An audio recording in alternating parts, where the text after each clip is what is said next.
আলোচিত content creator ও model hero Alam চতুর্থবারের মতো বিয়ে করছেন।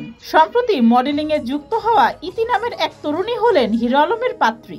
জানা গেছে তাদের মধ্যে প্রেমের সম্পর্ক গড়ে উঠেছে এবং সামনে যে কোনো সময় বিয়ে হতে পারে। গণমাধ্যমকে হিরো আলম জানান, আমরা প্রেমের সম্পর্কে আছি এটা সত্য, কিন্তু বিয়ে তো সম্পূর্ণ আল্লাহর হাতে। যদি তেমন পরিণতির দিকে যায় তাহলে বিয়ে করব। ইতি অনেক ভালো একটা মেয়ে, আমাকে ফোন করে জানায় যে সে মিউজিক ভিডিওতে কাজ করতে চায়, আমি তাকে আমার সঙ্গে কাজে নেই। এভাবেই এই জগতে ইতির আশা। এদিকে ইতি জানিয়েছেন, হিরো আলমের সঙ্গে একাধিক মিউজিক ভিডিওতে কাজ করতে গিয়েই তাদের মধ্যে প্রেমের সম্পর্ক গড়ে উঠেছে। অন্যদিকে ব্যক্তি জীবনে হিরো আলম বর্তমানে তৃতীয় স্ত্রী রিয়া মনির সঙ্গে সংসার না করার ঘোষণা দিয়েছেন। তার অভিযোগ, বাবার মৃত্যুর সময় তিনি হাসপাতালে 1 মাস ধরে থাকলেও স্ত্রী রিয়া পাশে ছিলেন না, এমনকি বাবার লাশও দেখতে যাননি।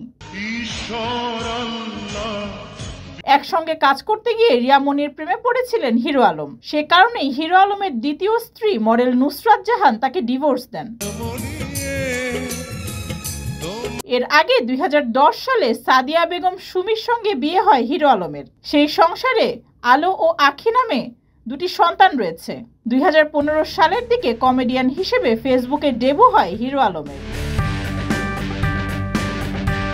ডেস্ক রিপোর্ট, যুগের চিন্তা।